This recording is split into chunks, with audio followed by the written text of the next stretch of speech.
Trish, and welcome to Teacher Therapy. Today we have a very special guest, and she is going to talk to us about why she decided to quit teaching after 7 years due to a toxic administration with very unfair evaluation practices. But before we get to that part of the story, I would love for you to tell us, once you got in the classroom, what was the most kind of surprising or shocking thing that you experienced? I thought I would have a little bit more help as a first year teacher. I felt like I kind of just got thrown in. The curriculum was basically like a textbook outline. There wasn't a lot to go off of. I had to make a lot of things myself. I had to really figure out what I was doing. My mentor teacher for the year, when I asked her questions, like I had a parent complain about a student being bullied in my class, which I didn't really see at all, but they said outside of school and in the hallways, this student was bullying the other one. And I had went to my mentor teacher to ask her about how can I resolve this issue of this, when someone brings up bullying, you're concerned. And she was like, oh, go ask your supervisor. There was really no help.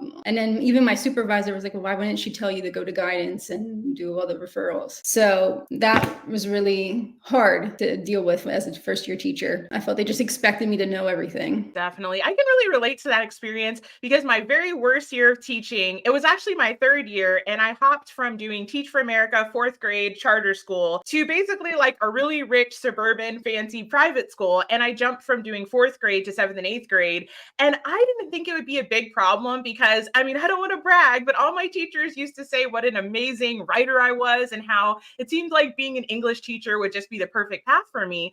And, if anybody has seen my Why I Quit Teaching Private School video, it turned out to be a nightmare, but I did have a mentor teacher that was literally next door, and she never observed me once. She never really gave me advice. And it was such a horrible experience because it really was sort of sink or swim. They just threw me into that environment and it was awful. So I can really relate to how horrible that is. So you have some really interesting stories about some of the administration that you had. I would love to know, since you worked at two different districts, what did you start to realize was a little bit wrong or off at your first district, and how did that translate into your second district? Well, one of the first things I noticed in my first district, it was just kind of odd that they hired almost only first year teachers. Even the students had mentioned it. They're like, oh, my teachers are really young. Like, why?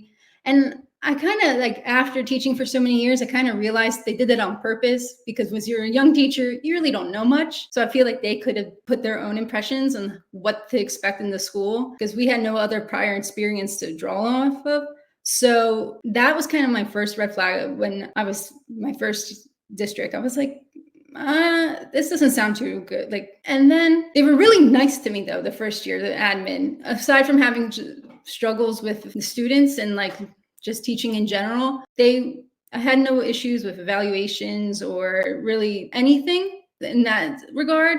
The problem came in, I feel like, more the second year. So I feel like they wanted to give you like this overview, like, oh, it's great to work here. And then the second year, all of a sudden they switched me from teaching Spanish 1 and 2 to teaching Spanish 1 at an alternative high school. Wow. I was like 23, 24 years old, teaching kids who were like 18, 19, who were at-risk students, which is fine. I didn't have an issue with the at-risk part. I think it was the age that was more of the problem. I was just too young to be teaching kids that close to my own age. And there was a real lack of respect from that. And they told me last minute, I got a call in the middle of August saying, oh, we're going to switch you. And it felt a little bit like a punishment because it's like, well, why do the other teachers who are older than me have more experience teach harder classes, which is another thing I never really understood it as a teacher. They always gave the harder classes, it seemed like, to newer teachers who didn't have the experience, which wouldn't really make sense. You wouldn't want to kind of ease them into their career. And then the older teachers always seem to have,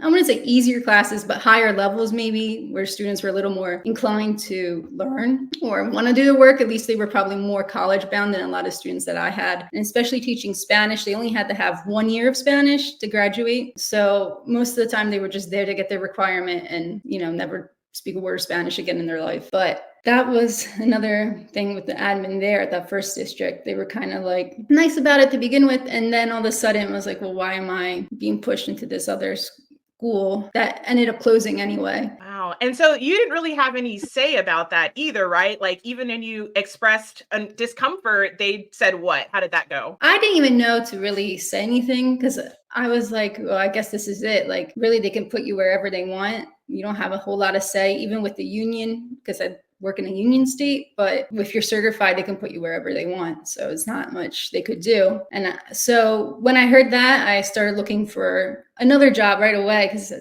I wasn't comfortable with that. And I ended up getting my second teaching job only 5 days after they told me that news. So I only had to do that for a little bit at the alternative high school. And when did you start realizing that some kind of ominous things were happening at the new district in school that you worked at? So the first year was fine. It always seems to be the pattern. When year one is pretty good, they're just getting used to you, or they want you to really, to keep you, because they have, especially with Spanish, I feel like there's a shortage with Spanish teachers or language teachers in general. So they really want to keep you there. But then I felt like the second year at the second district was a little harder because it was COVID year. So I had that hybrid going on. And that was okay too. What happened was my third year there, all my administrators from the first school district started getting jobs at the second one. And I felt like that's where the issue started to come in. And I was like, well, now they know me and I feel like I know them. And there was just like some weird power dynamic going on. And that I wasn't a fan of. All of a sudden, I went from having pretty decent evaluations to starting to get like 2s and 3s when I never had like a 2 before my first 3 or 4 years of teaching. So it felt kind of like insulting when I taught at the first district, and then they were trying to say, well, we did things differently at that district. Well, no, I was there. I know what you did. You didn't. It's not like you were saving lives over there. It was just the same thing. They just try to give themselves a name at this new district and make themselves look good. And I felt like part of their power play. It was really uncomfortable. So that's really interesting. So the kind of not so great admins at the first district transferred over to the second district. And do you think maybe they didn't want you to talk about their performance at the first district, so they kind of tried to intimidate you and squeeze you out? Or what do you think was going on there? I definitely felt that way for sure. I was like, my last summative evaluation at the school, all of a sudden they're like, oh, well, I'm going to come in and I'm going to teach your class and I'm going to do one class and I'll find all the material for you. You just observe me teaching your class and then I'll observe you teaching the class and we'll teach one together. And it just sounded like, I'm like, you don't even speak Spanish. I don't understand how you're going to be teaching my class when you don't have the pedagogical knowledge of that course. So, and then she was like, well, I taught that class at the other district. And I'm like, well, maybe you were like a in-class support teacher for that school, or for that class, but you weren't the lead teacher. And I really didn't see how that was going to be really that helpful. It just kind of seemed like another way to put me down or really to get me to leave. I felt like they wanted me out of there. Really. Yeah, I can really relate to that. At that nightmare school, my third year, I had something very similar happen. In sort of towards the beginning of the year, I only had the main administrators come into my classroom once, and they were amazed, according to them, at how great I was. And, oh, this is wonderful, and gave me like stellar marks. But I guess kind of once parents started complaining because of the things that their students were saying, all of a sudden, by the middle of the first year, they were saying, oh, I needed to be on an improvement plan. And the dean basically suggested that she should sit in my class and watch me every single day. And that was just such an insult to me, because I was like, what is that going to look like to the students? And eventually she decided against it, because she's like, well, the parents might think that's weird, and that might show that we didn't do a great job by hiring you. So scratch that idea. But it just was so crazy how on a whim, your performance as a teacher can just be destroyed on paper by just an administrator's feelings. And a lot of times it's so subjective, the things that they're so-called rating us on, that they could really say whatever they wanted. Did you kind of experience that at all? Felt that 100%. And then there was really no way you can really go back to them and say, no, I really feel like I did this better, or something as silly as like 1 year they gave me a 4 in the area of like how my classroom was set up. And then the next year they gave me a 3 when my classroom was set up the same exact way both years. So how can 1 year be a 4, 1 year be a 3? There was really not enough hard evidence, like you mentioned, to really say that. It was really subjective, that whatever the person saw that day. And I really felt a little bit insulted, yeah, because instead of helping or like really trying to help, not using these weird evaluations or saying I'm going to come in and teach your class, instead of really trying to help throughout the year, they just want to do like one thing real quick or really push out. I felt like younger teachers, like you want to try to keep people who are younger in the classroom for longer, I would feel like anyway, instead of trying to push them out. That way there's someone to help when these newer kids, people even younger than me, come in the next couple of years. And it felt like anyone that they didn't hire or that they didn't really like, they wanted gone. So they ended up not hiring anyone in my position anyway, because the French teacher had left and retired. So they had hired a teacher for half Spanish, half French, instead of hiring two new teachers. And so it really, at the end, it really was like, okay, yeah, so you just wanted me out of here. Wow, I'm so sorry to hear that. And didn't they also randomly pull you for certain tasks that you didn't feel like was really a part of your job description? All the time. As a Spanish teacher, they would always want you to translate. So that was more in the first district. They did that to me a lot because it was a higher Hispanic or Latino population. So all of a sudden you would get called, or like a couple of days before, they'd be like, oh, come down during this class or during your prep period to translate for an IEP meeting. One time I was in the middle of class and the math teacher comes in. She's like, I'm going to watch your students for you. I have a parent on the phone and I need you to talk to her. She doesn't speak Spanish, or she doesn't speak English. And I'm like, okay, sure. But she wanted me to tell this mom that his student failed math for the year. And I'm like, I don't even have this kid in class. And you want me to tell the mom that the kid failed math for the year? It felt really hard. I'm like, how am I supposed to explain this to this mom? It was like, I don't even want to do that for my own students. And then I have to do it for someone else. I mean, I don't blame the math teacher at all because she was doing what she had to do. But it was just kind of like, there needs to be some, like, hire someone who speaks Spanish just for translation. And then my second year at the first district, they did hire a secretary that was bilingual, but also that's not her job description either. She's a secretary. So it felt kind of weird because then when they needed someone for ASL, they always hired an ASL interpreter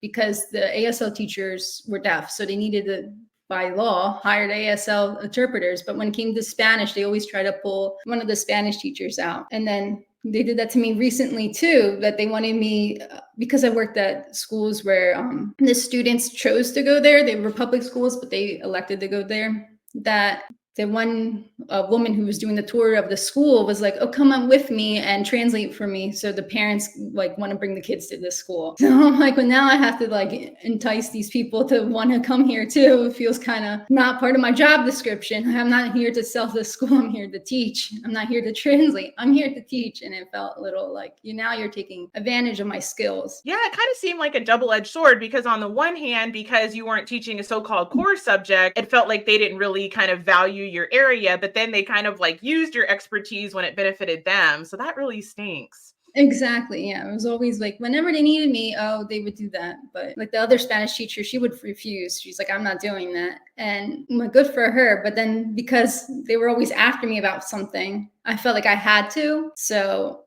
I did. And I didn't mind because like I know how it is to be on the other side. It's like my father speaks Italian. He's an Italian immigrant. He came here when he was later in life. So a lot of times, even as a kid, I had to talk for my dad or translate for my dad. But so I understand it's like on the kid's part and the parents' part, but it's not really my job description. Or if anything, they should give you like some sort of compensation for that. They shouldn't just expect you to use your free time to go translate. Definitely. So let's kind of talk about the student behavior and grades and academics and all of that good stuff. What did you really experience with student behavior? Did you see a lot of defiance and disrespect, or how did that go? I did see a lot of defiance, especially I feel like, as you had just mentioned, Spanish isn't a core subject area. They only needed it for a year. So a lot of the students who just wanted to get it over with, they threw into my Spanish 1 class. And it was kind of hard because sometimes they're like, well, why do I even need to learn this? Oh, they need to learn they need to learn how to speak English. I'm like, well, it's very closed-minded mindset. Like we need to try to, it's hard to really get them to open up their minds to see, like, it doesn't matter that we live somewhere where people speak English. What if you want to travel, or what if you want to find a job? A lot of times jobs want you to be bilingual. So it was difficult with that aspect. But in addition, on top of that, It was a lot of defiance when it came to just the kids interacting with themselves, like with their peers. They couldn't really seem to, especially after COVID, they had a really hard time just getting along with each other. Like when I went to school, if I didn't like someone, I kind of kept to myself. I wouldn't talk to them. But I felt like now it's like they had to make it known that they didn't like this student or that they didn't like what was going on. Like I remember my first year, I had one girl who gave me a lot of problems, and I called the parents, you do everything, and admin was just kind of like, oh, well, that's your classroom management. You don't know what you're doing. Like, well, obviously I didn't know what I was doing. I was a first year teacher. So that's why I'm asking you for help. But that didn't go over too well. And then the second year was a lot better. My second year teaching, I had really awesome students. And then when I switched districts, I started in October, and it was kind of like, because I didn't start in the beginning of the year, I felt like the kids gave me a lot of pushback, and that was a little difficult within itself. But really, the most behavior problems I saw was after COVID.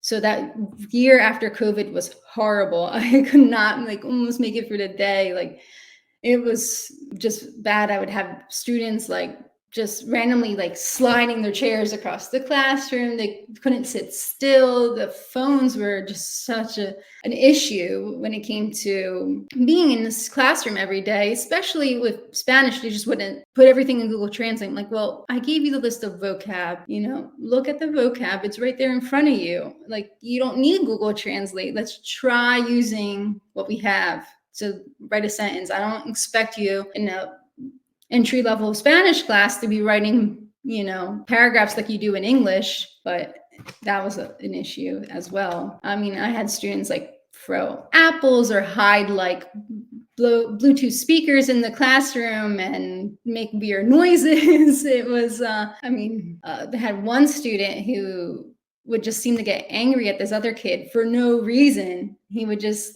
all of a sudden be like, oh, you're talking about me, and get in his face when he was talking to his friend about something completely different. And then anytime you try to get something done and you would go and call admin, you go and call home. Well, when you call home, most of the time, no one ever answered. And then when you called admin, they were like, well, call home. Or, they would try to be like, well, don't send the kids out of the classroom. It's really not a good view, only if you really have to. Or it was always something, it always came back to how you didn't have good enough classroom management, which was really difficult because my first year at the second district, I had a class of 27 students, and I had 17 students with either an IEP or a 504. And I had no extra help.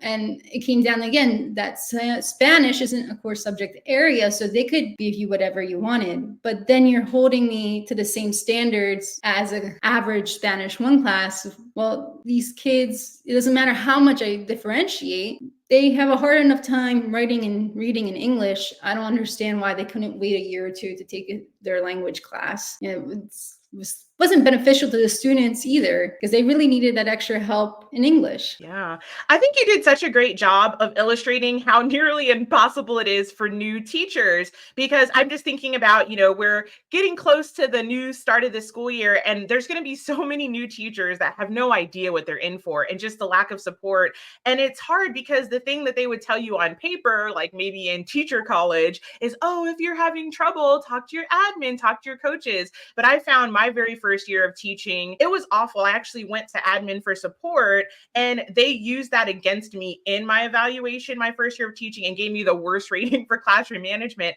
But the crazy thing was they never helped me with anything. And so it's really weird. It's I feel like if anything, they just put their eyes on me more and pointed out what I was doing wrong more. And that's the exact opposite of what you're asking for when you're struggling. And so it just is really an impossible landscape for new teachers, unless, by some stroke of luck, maybe an admin loves you for some reason, or you find the right little click. That's kind of the only way it seems like teachers make it, and it's just very unfair. Right. And exactly, because for my first, my career in general, anytime you try to go talk to admin, it was always on you. It was well, what are you doing wrong? And how are you going to do it better? And, you never really even saw them in the hallway. If you asked some of the students who the principal was, I'm sure they wouldn't even know how to answer you. Like they were just not there. And it was just difficult to be in such a situation. So I'm kind of curious, did you ever have any other teachers that were supportive, or did you kind of find it hard to build friendships with other teachers? So,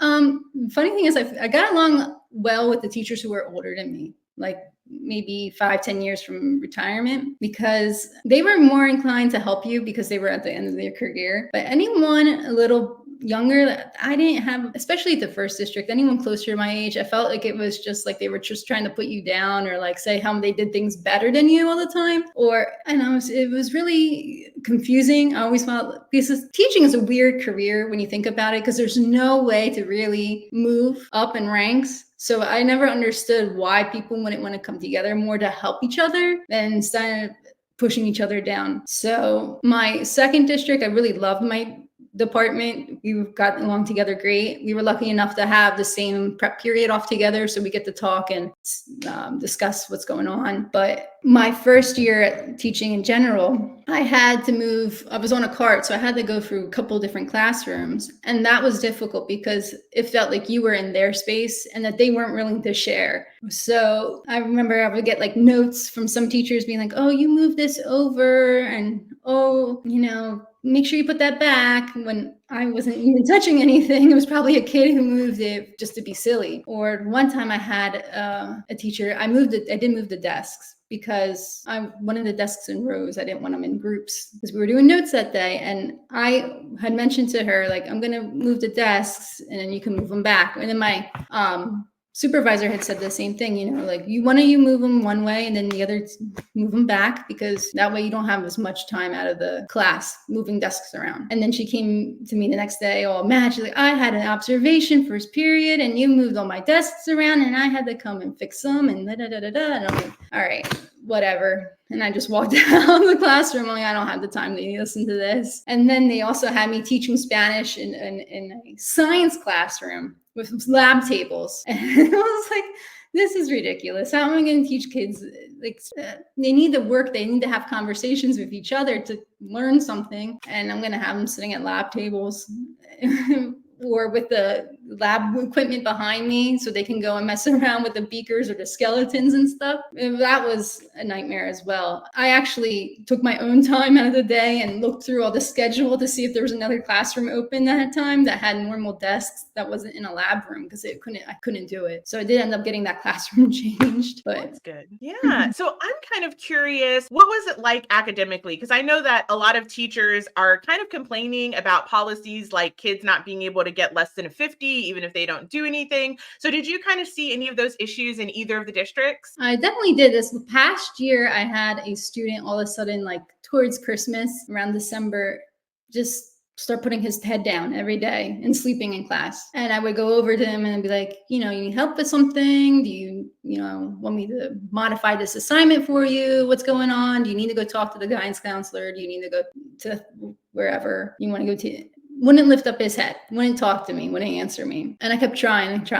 Emailed home a couple times, called home, no answer. Went down to the child study team, talked to them. Oh, we'll talk to him. They talked to him, but nothing changed. So literally slept for more than half the school year in my class, didn't do a thing, and I still had to give him a 50. It's just not showing anything to the other students, because like some of the kids, I feel bad for the kids who really want to try or really do want to learn, because it's hard for them when you have kids sleeping in class or kids misbehaving and there's not much you can really do. And then what kind of message is that sending to my other students? Oh, this kid can sleep in class, so I can too and still get a 50? And you could see that happening with some of the other boys in class, like, oh, that guy's gonna sleep, I'm gonna do the same thing, or she lets him sleep in class, or, she lets him do that. I always felt like the kids assumed that I let them do these things, but at the end of the day, I just was like, I have my hands tied. There's not much I can do. I'm trying my best. And I just was like, you know what? You're going to sleep. I'm going to put more of my attention on the kids that actually want to do something.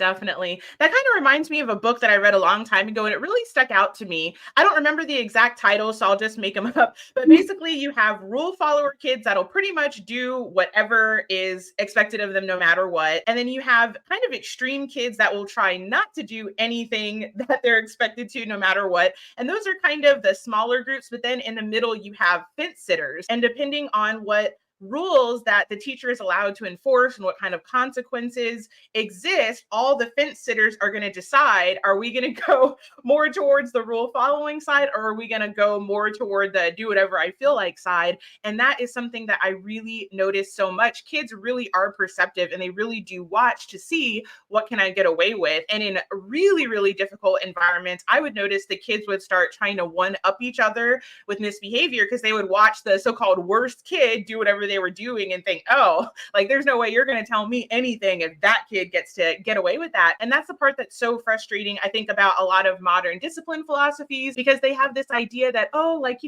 every student is their own special snowflake and you've got to work one-on-one with them and do all of these things, jump through all these hoops, but they completely disregard the idea of group dynamics. There is, something that happens when kids are allowed to get away with things. And I remember it even being really difficult with, kids that have like a 504 plan that might say they cannot have any consequences or anything that would be considered punitive. Well, I would have all my other students say, well, that kid can literally like throw things and scream and melt down and they don't get a consequence, but you're trying to tell me to stop talking. And it wasn't appropriate for me to say, oh, that kid, has a special 504 plan that says that I cannot do anything to correct him and all I can do is give positive praise. So it just creates a disaster. And it's not that I'm saying that there shouldn't be any thought toward individual differences, but I just think that, admin and the people that create these policies really forget about what that does to any kind of group environment. Right, exactly. I definitely have been in some similar situations where the students, I had one class in particular. I had that was 1 year I taught Spanish 1 and then Spanish 2. So I had most of these kids in Spanish 1, and then I saw them again the next year in Spanish 2. Love them in Spanish 1. All of a sudden, I get them as sophomores in Spanish 2. A couple, 2, 3 kids who were acting up, and then it became like the worst class I've ever had in my life because they just followed them. Well, I was trying to, and it was the last class of the day, which was horrible. Last class was always my least favorite class to teach of the day. But it was crazy because it was just, no matter what you did or who you talked to or what you're trying to get done, it was always, well, what did you do wrong? And it was like, well, I know I'm not perfect. I'm not going to sit here and say, oh, I'm the best teacher ever. But at the same time, it's like it came down to really that classroom dynamic, no help outside of the classroom. And then it was kind of like, well, you're just leaving right after ninth period. You're not staying and doing and calling on and doing all these things. And it was just like, well, I have to go home because I can't be here anymore. I felt like my brain was going to explode.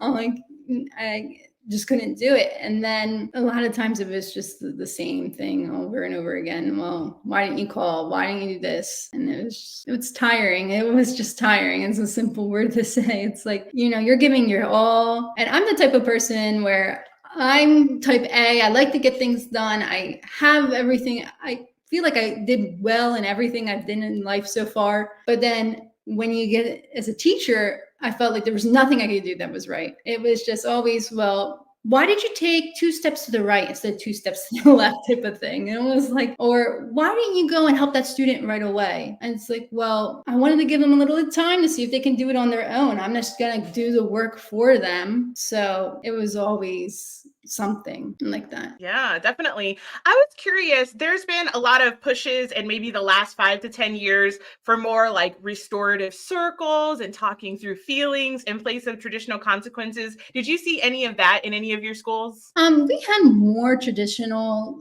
let's say, punishments or consequences. Like there was detentions, out of school suspensions, suspension, lunch detention, in-school suspension, those kinds of things.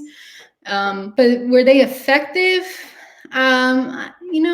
It goes sometimes not. I don't feel like by the time they get to high school, they're just so used to it. They're like, oh yeah, I got suspended. I'm just going to sit at home and play video games all day. Or a lot of times, even with detention, they would just go to the principal, be like, oh, I have to work. I need to help my family. And they'll be like, okay, just do the detention whenever you feel like it. Or then I had one student this past year who was always skipping class. And then they were like, oh, we'll just send him to the counselor and have him talk to the counselor about skipping class. And I was like, but then he's just going to skip more. So he can just skip class again to go to the counselor. So you're not enticing this kid to actually show up. So yeah, I don't really know what the best source of like discipline in a school would be. I guess it would depend on each individual school district and the type of students. But I don't see either way working. I don't see this like detention thing going on working at all. And I don't see this PBIS working really any either. Because it's like they're not going to really reflect on anything. They're just going to write something down that sounds good. They're not that dumb. They know what sounds good, what the teacher wants to hear or the principal wants to hear. So they did have traditional ways, but it wasn't really effective. I hear you. I had a couple of schools that did allow detention, but a lot of times the parents would actually get their kid out of detention and the principal would say, this is especially at the private school, oddly enough, they would say, oh, well, we talked to the kid and talked to the parents and I went ahead and deleted their detention, but it's going to be fine from here on out. And I did have some issues with actually one elementary school that went up to 6th grade. They had detention too that I could give, which was kind of nice, but I kind of had some of the same issues either on one extreme when I would try to give out a lot of detentions for missing work. It was kind of like the admin was hinting you can't really have that many kids in detention. Or the flip side was, if the parent would say, oh, well, I can't really pick them up, then it would just get deleted. So it is difficult. I think at the end of the day, what I've noticed is just kids are not coming to school with a mindset of learning and achievement and any kind of self-discipline. That's just been, I think, at the heart of the issue. So I think when kids are not motivated in any way, especially by home and parents, it's like there's so little that teachers can do. And then I think when bad behavior and bad work ethics are actually reinforced through rewards or inaction, then really school almost becomes like a game or a social project or just anything but what it's intended to be. Yeah, exactly. They would come into school just thinking it was a free-for-all. Like, oh, I'm just going to go hang out with my friends. And, oh, do you have your Chromebook charged? Do you have a pencil?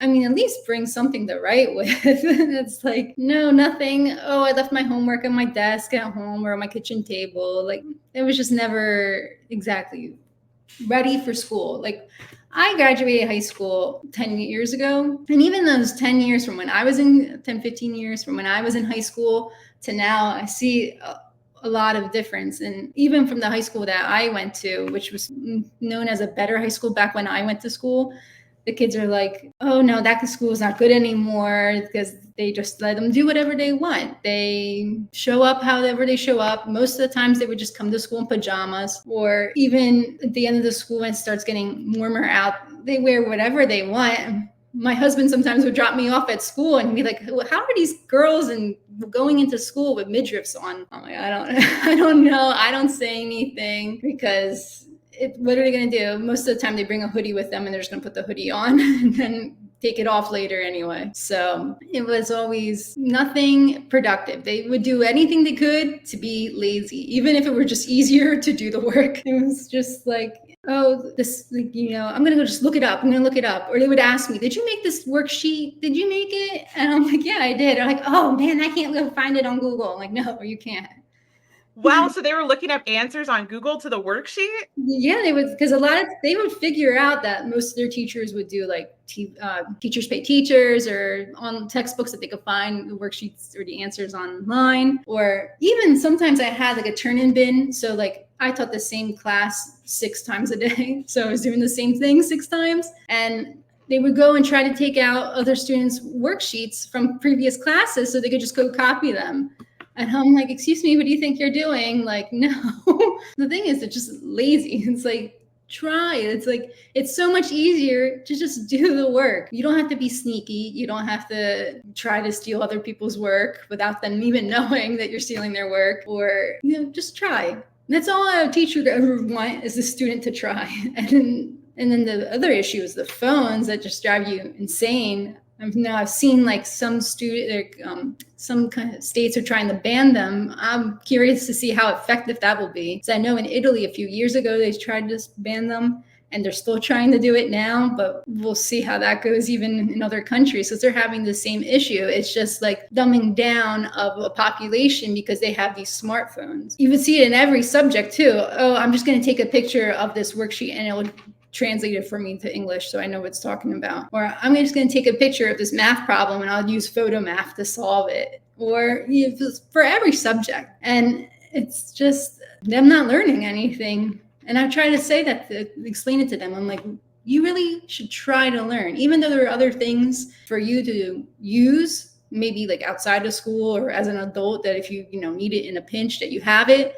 But the whole idea of learning a foreign language or learning math or learning anything in school is really to be a critical thinker, to really be able to use your knowledge and apply it to different situations, and not to just, look it up online. Yeah, that's really incredible to think about, that there's going to be a generation that can produce the answer but has no ability to think and to process the information. And I think for whatever reason, that as if there is a student that is able to get an excellent education, they're going to be light years ahead of the average kid in the average school. And I'm thinking about a lot of wealthier parents. The schools have no technology. It's like, even, there, I don't know if it's Waldorf schools or what the name of it is, but basically it's like they're doing pencil and paper and books, and they're learning classically. And so it's so ironic to me that some of the richest schools are doing the very methods that modern education is constantly speaking against, like lectures and writing and reading and no tech, low tech. Like, that's what the rich, really, truly ultra rich schools are doing. And it's just really going to be unfortunate to witness what this fallout is going to be just even a decade later. It's really scary. Exactly, right. I even saw an article somewhere saying like countries in Africa that have low tech schools like that, they're actually starting to do better than kids here in the United States because of that. They're learning traditionally, and some of these students who they give the computers to in these more impoverished countries, that they so read it, I can't remember the article, but they said only one student returned a damaged computer. Now I have kids every day saying like, oh, I threw my book bag and I cracked my Chromebook screen, or I'm like, well, why are you throwing your book bag to begin with? Something like that. And exactly that. I don't understand, especially because with the schools I worked with, they were mostly students who were not going to be going to college. They were going to be going into trades. So mostly welding, carpentry, mechanics, or HVAC or cosmetology. So most of these students weren't going on to college. And they were going on to trades. So most people who are in trades, I know my father works in construction and so does my husband, that they aren't really computer savvy people. They're more hands-on. So when you would try to do hands-on activities, they would come and observe your classroom and be like, well, you didn't use any technology. You just gave them a worksheet. I'm like, well, it's not really just a worksheet. There was a reading on the worksheet, or on that particular worksheet, they had to find the verbs in a passage. And then I got reprimanded because the students didn't know what verbs are. I'm like, I taught them what a verb is, and they're 14, 15 years old. They should know what verbs are. Yeah, it's crazy. There's just so many ways in which teachers' hands are tied. And, every once in a while, I'll get non-teachers come on and just say, well, why are you complaining? Like, things were fine when I was going to school. But I don't think people realize how rapidly these changes have taken place, because, you graduated high school in 2013. I graduated high school in 2005. And even since then, it's almost like school is a night and day different place. The philosophies that are governing these policies, it's all just so different. And it's as if somebody were to sit down and say, what can I do to make sure that students don't know anything and fail at everything in life? I feel like they would design the modern school where there's no consequences. There's constant tech nightmares where cheating is allowed to flourish. There's no, you can't get a zero, you can't fail, it's so awful. And so it's just sad that there's so many great teachers out there like you that, teaching was your dream. It's what you've wanted to do since you were young, and you feel like your dreams have been shattered. Can you talk to me more about what that process was like, and just kind of the feelings and the emotions that you dealt with? It really almost felt like you were breaking up with the boyfriend that you were dating for 7 years, that you thought you were going to marry and have the perfect life with. That's kind of how it felt like. I was like, oh, I went into teaching feeling it was going to be my forever career. I did get my master's and my supervisor certificate, but I never really had any intention of being a supervisor. I really wanted to be a teacher for forever. And then, after doing the same thing every year and noticing it's the same problems you're getting district after district, it really started feeling like, what am I doing? I'm going to be, doing this for 43 years. Like, you can't retire till you're 65. I'm going to be 30 in December. So it's like for another 35 years, I'm going to be doing the same thing. And if I can't stand it now after 7 years, imagine after another 35. Like, I couldn't even think about it. So it really felt heartbreaking because I did love being with the students, even the ones that drove me insane. I loved all the kids. It didn't really matter. I actually just got a letter in the mail the other day about this kid from that one particular horrible class. He graduated this year and he sent me a letter and the school gave it to me through the mail saying how much he was sorry for being and acting up in my class. It's like, it's nice to hear it after a couple of years, but at the same time, it's like, you could have just behaved when you were there. It would have been even better. But it really hurt my feelings. And I was trying to explain it to other people. And they were just like, well, why don't you just ignore your bosses? Or I got a lot of backlash from my dad, particularly because he was like, oh, you studied so hard. And he helped me pay for college. So he was upset that, he helped me pay and for this degree. And now I'm not going to, well, I'll still have it. I might go back to teaching. I might not. But he was really upset and gave me a lot of backlash on it too. So it was a lot of pressure. My husband was very understanding. He was like, I can't just, because he saw me after school every day. And he was like, I can't stand seeing you so upset every day. And I also got, thinking to myself, I was like, well, why is it so common for teachers to be upset? Or even my first year teaching, I remember someone said to me, oh, how many times did you cry this year? I remember crying so many times my first year teaching. And it felt like, who says that? Like in any other career? It's just so odd to see how many, that it was so acceptable for teachers to feel that way, to go home crying or upset. So it wasn't an easy decision because I did have tenure and they really, they couldn't have fired me unless they started putting me on an improvement plan, which I kind of saw that they probably were going to start doing. It was a hard decision, but I feel like it was the one I had to make, at least for now. I'm sure I can find another job teaching if I need to, but I couldn't do it anymore. I just was like, and I feel bad because it's not the kids. The kids even... this past year I had a pretty decent bunch of students and they were like, some teacher let it out that I was quitting and I felt a little upset because I wanted to be the one to tell them. And she told all the kids and then I come back, I took a day off and then come back the next day and they're like, you're leaving us. And I wasn't really expecting the kids to be that upset because I had thought that, I wasn't going to teach them next year anyway because I only taught freshmen, but they wanted to throw a party. The one girl came in with a cookie cake and it was like, we'll miss you so much. And so it was hard because the kids really made it for me. Like that's really what I wanted to be there for. But it was all the other stuff, the politics, the parents didn't bother me that much, but there was the admin and especially it was just drove me insane with, the constant, like, you're not doing it right. Or you can't do this. And then I started, thinking a little bit more to myself of like, what other career could I have a master's degree, 7 years experience, and still be treated like a first year teacher that they want to come in and teach my class for me? And I was like, I don't really think that would happen anywhere. And then it felt even like more insulting when you have staff or admin that know nothing, none of them speak a second language. And you're going to come and try to, tell me that I don't know how to teach a second language or that. So it was a little difficult, but it was a decision I had to make for now. Definitely. And you might have already answered this, but was there a particular turning point where you knew that you were absolutely done, or was it just kind of a cumulative thing over time? It was a cumulative. And then like my last 3 years teaching, I was not happy with, not like I said, not so much with the students, but with the situation in general. And you could see it on everyone's face. Like you would walk down the hall and see like none of the teachers looked happy. And this last like semester of my last year teaching, it was like one thing after the next. It was like, okay, we're going to switch your health insurance plan. Then we're not going to tell you. Or, the biggest thing was my summative with my supervisor.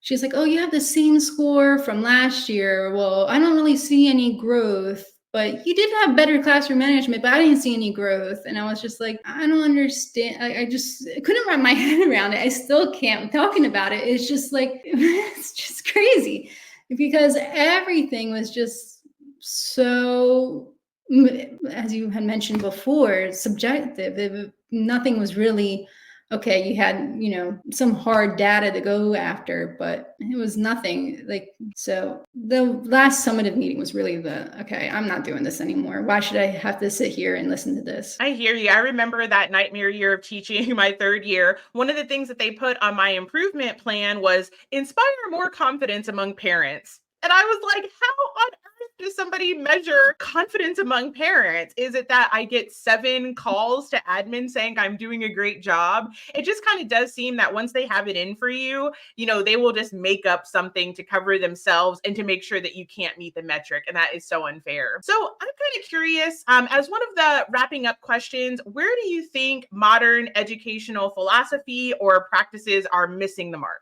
I would say, I really am curious to see how it's going to go with taking cell phones out of the classroom. I'm going to see how successful these states that are going to be doing it will be, because I feel like if they can, and how you mentioned before, it doesn't have to be super old school, just lecture and writing, but has to be a mix of hands-on with lecture and writing and something practical that they can see, okay, yeah, I'm going to use this in real life, or I'm going to use this material outside of school, because it's my subject matter in particular. I was like, oh, I can take the kids down to the next city where I used to teach, and they can see there's 70% of the population over here speaks Spanish. So I'm going to have to learn something if I want to live here, or, make sure no one's talking bad about me behind my back. But it was, so there's just a lack of real learning. I feel like they just pushing the kids along. No, they have standards. They want you to meet these standards, but how can I really push these kids to meet the standards when they're lacking so much from basic grammar, basic in English, in math?